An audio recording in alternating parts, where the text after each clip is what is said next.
Hello, Julie. Hello. We meet here in Egypt, in Cairo. Could you tell us your name, your age, and where you are based? Okay, my name is Julie Namani. I'm 70 and I live in Tasmania, Australia. And how come you're in Cairo? Okay, I'm in Cairo because my son is a playback therapist, teacher, and I'm visiting him to hopefully find him a flat. Great. So I'm here for a month. For a month. And I know that you have been traveling quite a lot, doing a lot of social work in many parts of the world. Can you tell me which was the maybe craziest or most exciting or even most dangerous place where you have been working? Probably I was in Kosovo during the war, the end of the war in Kosovo. And what did you do there? I worked for the International Medical Corps, IMC, which is it's the American equivalent of Médecins Sans Frontières. And basically it was working with women. So and looking at all the health issues that came out of the war in Kosovo, things such as hygiene, infant mortality was pretty high. Women were not breastfeeding because of the stress of war. We were talking about things like that. A whole range of issues, and it was training up women, like sort of women leaders in villages across I think it's 5 provinces of Kosovo, to be sort of peer support trainers, to help them to educate some of the women. So there were a lot of things we did, basic CPR.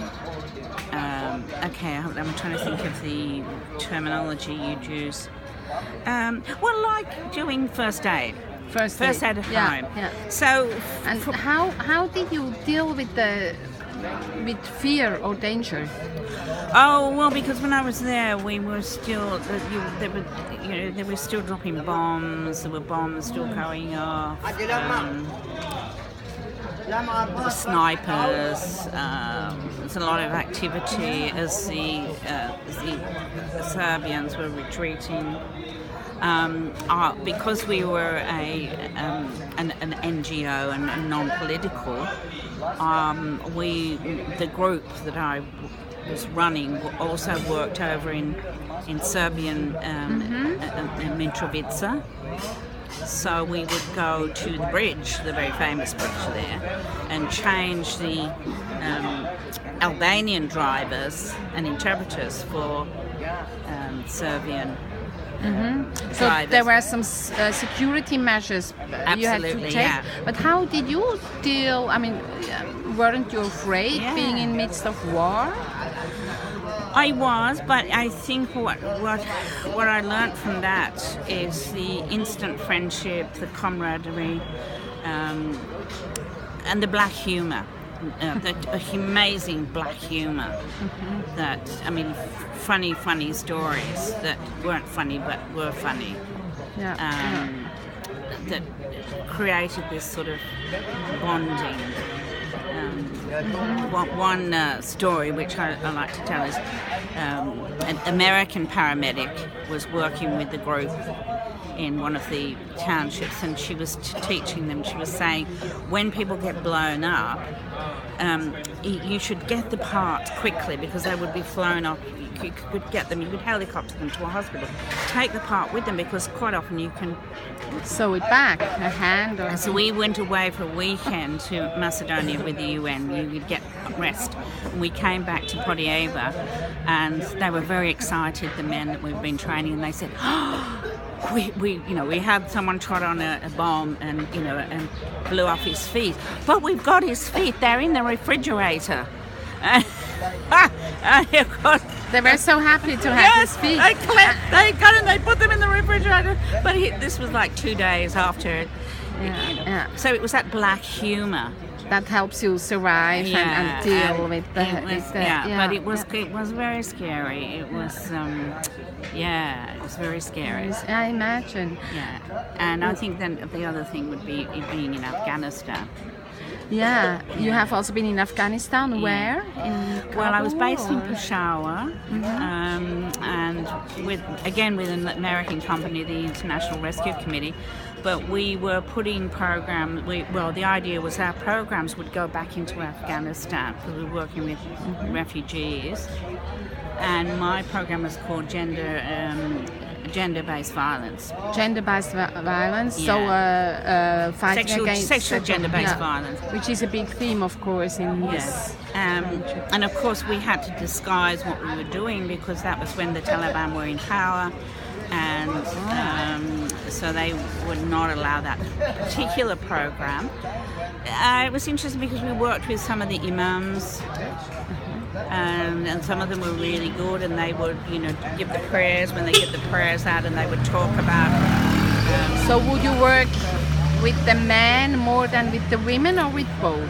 Our program worked mainly with women, but to access the women, you had to go through the men. Yeah, we had to get permission, and at that point there were no mixed groups. We couldn't mix groups. Which is also good. Then you can address something more profoundly if you have just women. No, they would talk in another way. Yeah, and they were very open to talking, and one of the things the women said, we're very happy to do this because sometimes the men would come along and then they would be spies. So when the women would say something that they felt was not appropriate, they would go back and tell her husband, or they would tell the mother-in-law, or they would... The spies. Yeah. And so this group of women felt they felt very secure and were able to open up a lot more. But the fear, I think, there for me was being in a compound, not being allowed to go out. And if you did go out, quite often you would actually get smacked. Smacked? Written on your body? Yeah. Like, by who?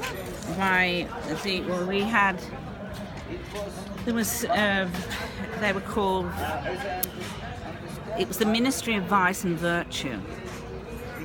And they would have people that would go around with big sticks. So if you showed, say, a certain amount of skin on your arm, if you weren't covered, or if your ankles were showing. So it was like a police for moral behavior. Yeah, vice and virtue.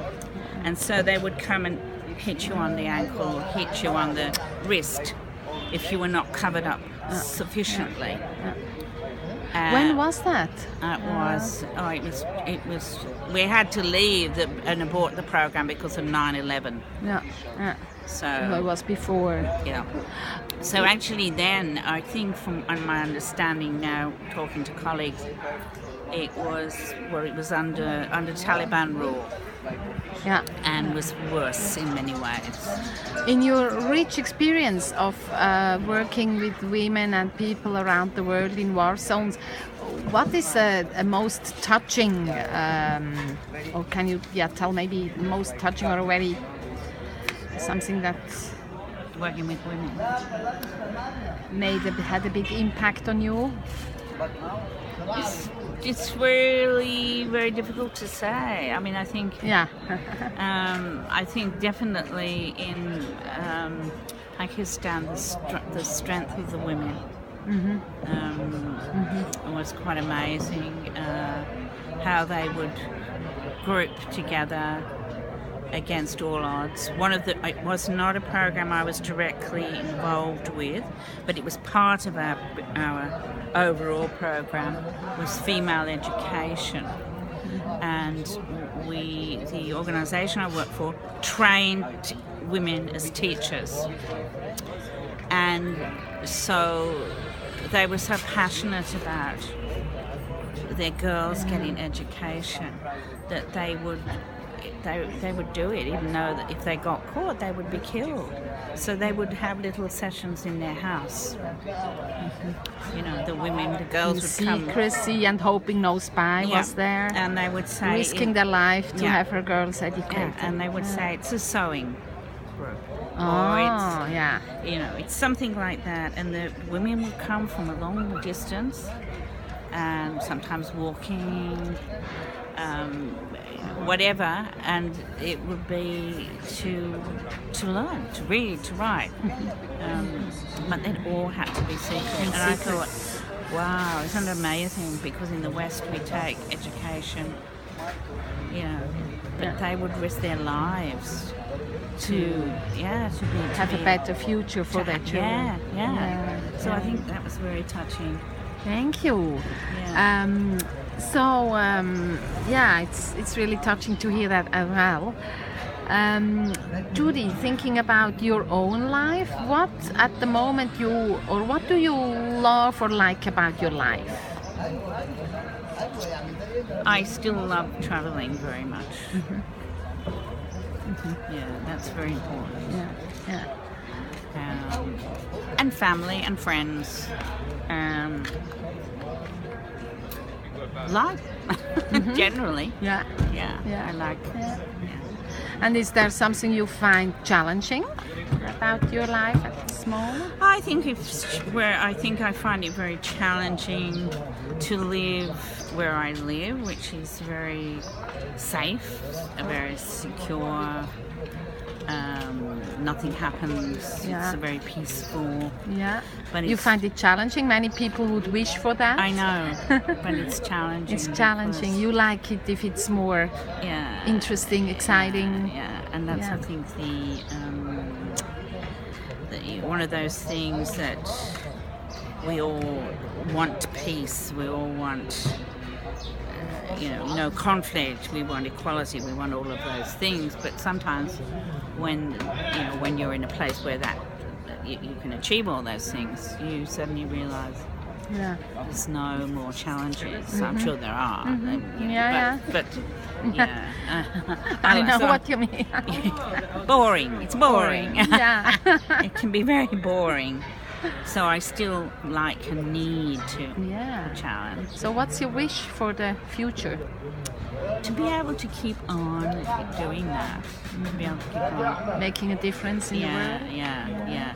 Because apart from my international work, I'm trained as a counsellor and worked a lot with trauma and things like that. So a very broad background, which you would like to be able to put them stay. So I still keep involved in little ways. To end this, is there something you would like to say to end this interview? To the women, to the men, to the children? It's difficult. It's difficult to think of something. I'm just always amazed, I think, by that women have tremendous strength. I think to keep that strength, women seem to shine through, and they will always find a way. I think I've talked to you about this here in Cairo, going and looking at the burqas and the clothing. And this would be the same in Afghanistan and Pakistan. They always manage to make them look gorgeous.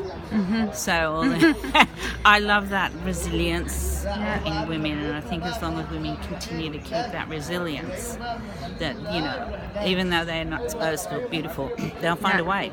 They found a way to trick and find their own way. I know, and I think that's what I think is. We have to continue with that. Thank you. Thank you so much for this beautiful talk. And thank you. All the best.